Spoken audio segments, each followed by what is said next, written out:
This program is brought to you in association with First National Bank of Botswana. FNB, how can we help you? In most entrepreneurs' minds, a business is not started to merely have it operational to help with day-to-day bills.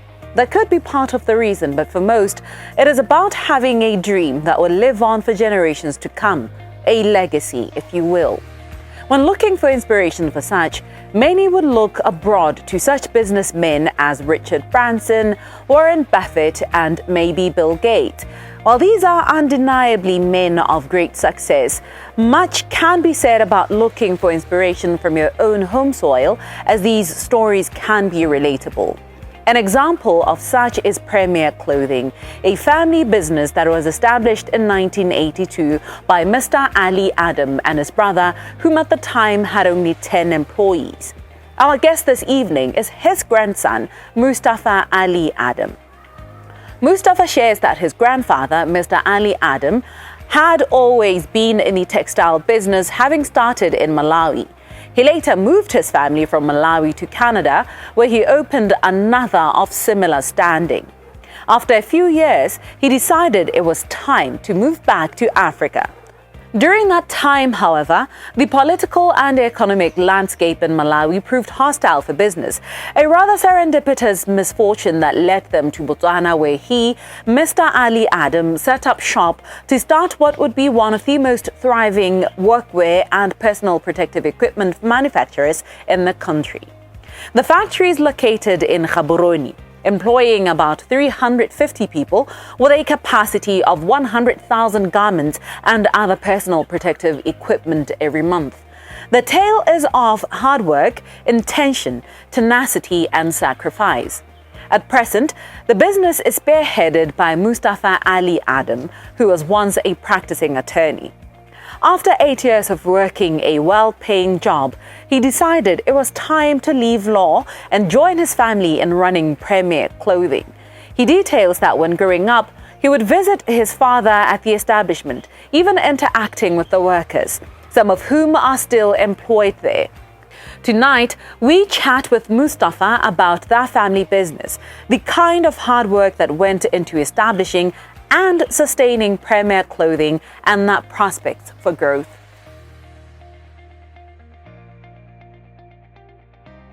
Mustafa, thank you so much for coming on First Issues and affording us your time. Today we are profiling Premier Clothing. So let's start off first by you explaining to us how Premier Clothing came to be. Premier Clothing was started in 1982. It was founded by my grandfather, Ali Adam.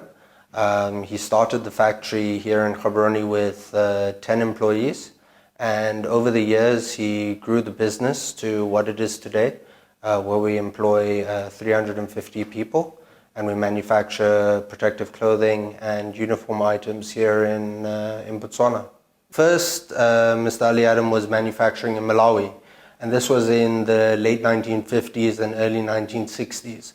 So he started his journey in apparel and garment manufacturing there. After some years, the business environment in Malawi changed, and he decided to move away from there. He went to Canada, where he was also in manufacturing textiles. And then after a number of years in Canada, they decided that let's relocate back to Africa to get closer to their roots. Unfortunately, Malawi at the time was not in a great economic situation, and they had identified Botswana as a potential area for growth, given that it had just discovered diamonds. There wasn't much development in the country, so they moved here. They saw that there was an opportunity to do business and to grow with the country, and I think that's where they really decided, let's take a risk. Let's see, we come to this place, there's about 7 kilometers of tarred road in the country. It can only go up. And they came here, they set up, and they were lucky enough to grow as the country grew. How did you end up with the reins of Premier Clothing? Was it something that you grew up knowing was going to eventually happen? Was it something that was ingrained in you that one day you're going to be taking over? Oh, absolutely. I mean, I was exposed certainly to business conversations, discussions about this business, Premier Clothing, on a daily basis. That's what we talked about at home. My father, my uncles, my grandfather would all talk about the work that they were doing, the ideas that they had, their dreams and their visions for their businesses and their futures. So I was always exposed to that from a very young age. I mean, I used to come here and run around and play in the factory at age 4, age 5. And in fact, we still have employees here from that time who will look at me and say, you know what, we saw you grow up and now you're here working with us. So this place always felt like home. But to answer the second part of your question, it certainly wasn't like a guarantee for me to come here and to say that I'm going to be working here.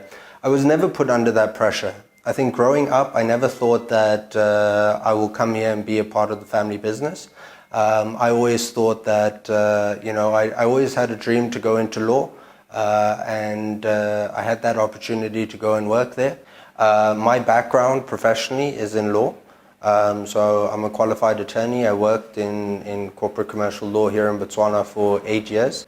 And after a few years working in my chosen career, I felt that, okay, yeah, great. Now I've learned some skills. I've built a network. Just because I'm an attorney by practice doesn't mean that I can't do something else and use this knowledge and this skill. And I was always commercially minded because of the way that we had been brought up and the sort of things that we would discuss. I think that I was really inspired by the efforts that they had put in, the family members who preceded me. So very impressed by their work ethic, by the impact that they had on the communities that they served, and I wanted to continue that tradition. So I felt that it was a natural fit for me to come across and come here and join up in the family business. So certainly not predetermined, but when the time was right and I felt comfortable, then this seemed like the best opportunity for me to pursue. Usually when talking business, there's a lot of mention of hard work and sacrifice. I'd like for you at this point to speak to the sort and the kind of hard work that went into setting up Premier Clothing and the sort of sacrifices or individual sacrifices that, each one of you had to make. It's a difficult question to speak directly to the experience of the other people who were here before me and what they had to sacrifice. But from what I could see growing up and living with them, I mean, they really gave up their time. This project became their life. This is what they were focused on. They understood that, look, if we want to grow this, and the objective wasn't just to grow the business, but rather to do good business and to support people and to take care of the people under you. And from those good principles came the growth. But the growth was never the primary focus in them doing their business. What it takes to do that is total commitment. I mean, there's no opportunity to say, oh, you know what, I don't feel like doing it. When it comes to business, the attitude that the founders really applied was that whatever it takes, it doesn't matter how you feel. It doesn't matter what your emotional state is or anything like that. If it's about business, you got to buckle down, get it done in time, and get it done right. So those sort of principles are really what I think drove the success of this business. It helped people feel that, these are reliable people, these are people who stand by their words. And I think that's really what the major difference was. We were here, we were doing it, and we lived our marketing promises. So yeah, I think it's time and consistency. That's really what it takes. And I mean, what you sacrifice is leisure. You sacrifice going to some parties. You sacrifice buying some of the things that you may have wanted for your personal enjoyment. But certainly the effort pays off in the long term. Running and sustaining a thriving family business boils down to having a culture of inculcating and ingraining a certain mindset in the younger generation who'd be, coming up to take over the business someday. But do you think that that is a culture that is widespread in our country? I think that there is a culture, certainly. I mean, I think that people want to spread their ideas. They like to share their morals and ethics and the principles that guide them through life. I think that's natural. And I think that most people, particularly if you're in a family environment where you have a father teaching a son or a mother teaching her children about life, and if they are involved in business, for example, and that's like in my life, my father and his father were involved in business, and this was a project that was really important to them, and like I mentioned earlier, they sacrificed pretty much all of their time to be here and to grow this. So then for them, it was natural that when they were passing on their lessons, it was linked to business. It was linked to what they spent most of their time doing. So I see that in the country, okay, not many people are business people. We're still a young country. I think that the culture is developing. We see a lot of people venturing into this. Those families that are in business, certainly there is a culture of sharing these business lessons and experiences. But I think beyond that, I think that there definitely is a culture in the country of people handing down their learnings, handing down their experiences with the understanding or the hope that those people who they're handing off to will be able to improve their lives or improve and grow themselves in their chosen path. Let us talk about some of the difficulties that you've encountered along this journey. What have been some of the hurdles that you've had to overcome that you feel within your wisdom can help, someone at home listening right now hoping to have the same sort of impact that you've had as a business? The first thing to really clarify is that, let's say entrepreneurship is a contact sport. It really is, it's not easy. We all have to learn our lessons, and in this game, when you're an entrepreneur, when you're investing capital into ideas or projects, you're taking a risk.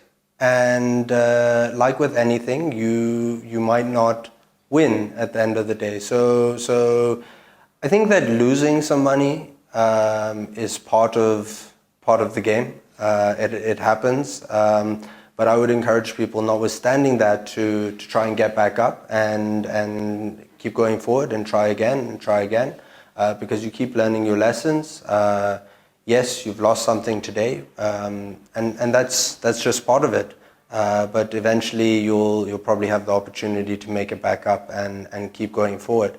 So for entrepreneurs, definitely perseverance, and don't be too dejected when things go wrong, because I think that's the only certainty in life, is that something will go wrong at some point, and it's about how you react and how you move forward after that.